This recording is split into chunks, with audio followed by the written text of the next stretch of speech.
Hi, Halavera, you?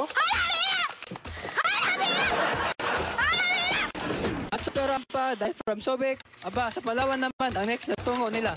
Aba, bakit domestic jitsit? Dati ko pa po favorite yung Palawan eh, kasi sobrang ganda po talaga ng tubig doon. Maganda yung tubig, maganda yung scenery. With about 25% of the shooting, finish sobrang banded na naman ang dalawa. Ang ganda nga po kasi usually yung mga reunion movie, after yung makailang projects na yung dalawa, tsaka magsasama ulit. Yung sama ni Chard, kasi ex-deal yung nangyari po. Talagang special back-to-back talaga siya na hindi namin alam kung kailan ulit magkakaroon ng pelikula na kaming dalawa, di ba? Parang medyo matagal-tagal. Oh, So, kaya sana panoorin talaga nila kasi maraming magbabago sa aming dalawa bago lumabas yung third movie namin. Follow. Medyo matagal-tagal kami mag-asama. Years.